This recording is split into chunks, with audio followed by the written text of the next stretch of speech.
It's never happened in American history before. Donald Trump indicted by a grand jury today, becoming the first U.S. president ever charged with a crime.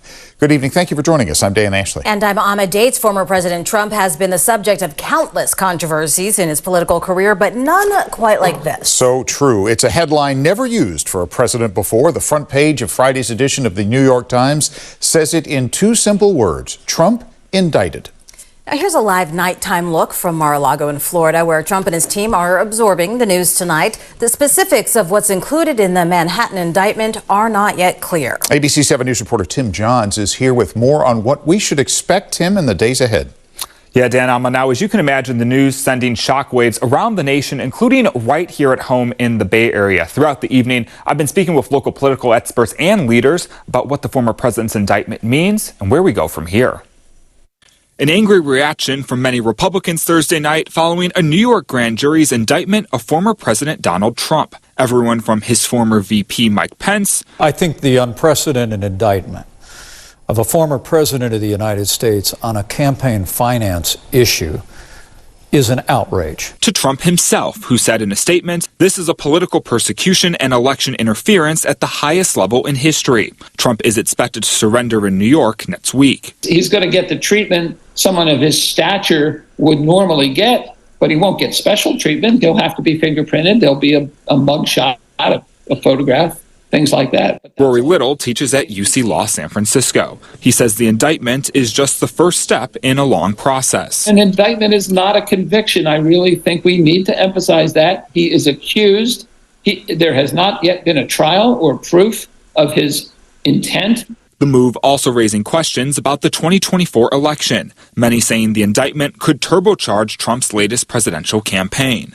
A lot of people are going to be furious about this because it seems like our judicial system is being weaponized for political gain. But many Democrats remain more unsure. That includes ABC 7 News political analyst Jackie Spear. And I think that the circus associated with then President Trump and now former President Trump will become exhausting for the American people generally, and even for some Republicans. Spear says while the process must play out, it's important to remember that no one should be above the law. This grand jury has acted independently, and I think that we need to allow the process to move forward. The rule of law is what holds this country together.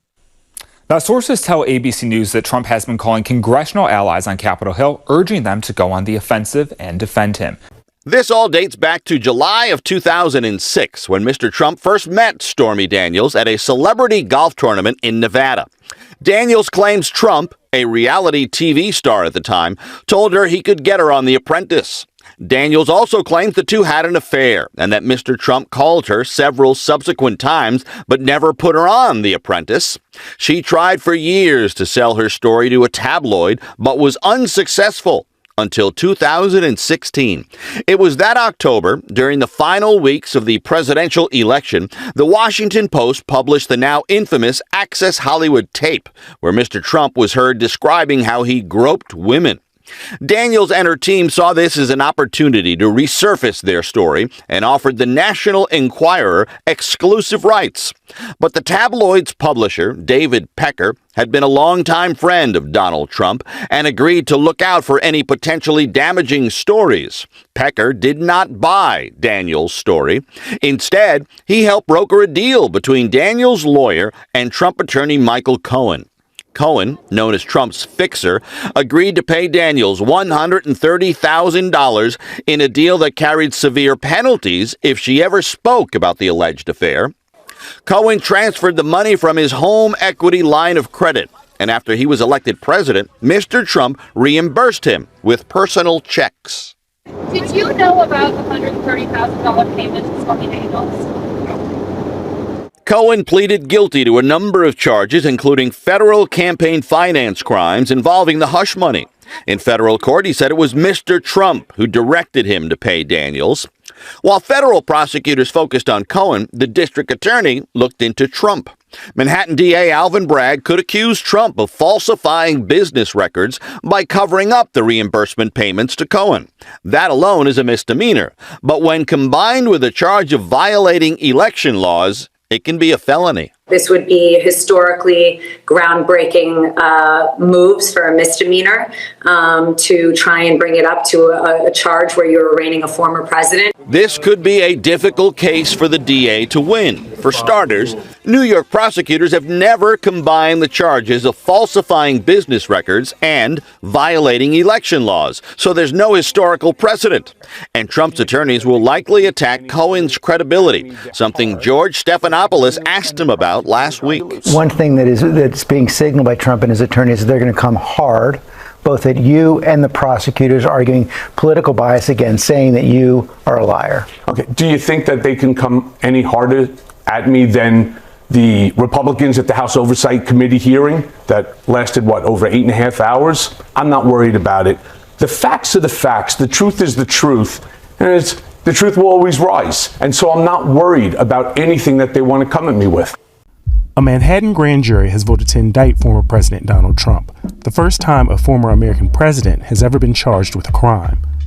Manhattan District Attorney Alvin Bragg and his team were investigating a payment made by Trump to adult film actress Stormy Daniels during Trump's 2016 presidential campaign, allegedly paid as hush money to keep her from saying she had a sexual encounter with Trump years earlier. Was it hush money to stay silent? Yes. The story was coming out again. I was concerned for my family and their safety. They made it sound like I had no choice. Trump has denied all wrongdoing and says Bragg's investigation was politically motivated. President, did you know about the $130,000 payment to Stormy Daniels? For the country, we're entering uncharted water, obviously, because no former president has been indicted. We have a legal principle in this country that no one is above the law and that we have equal justice for all. Trump has spent many years escaping consequences, at least legal consequences. Now that he's been indicted, the question becomes, does he A, get a fair trial, and B, can he be convicted? If he's convicted, does a former president get put in jail? What is the spectacle of this trial? What does that look like? I think the legal system is under a real stress test, but also, of course, democracy is under a great test.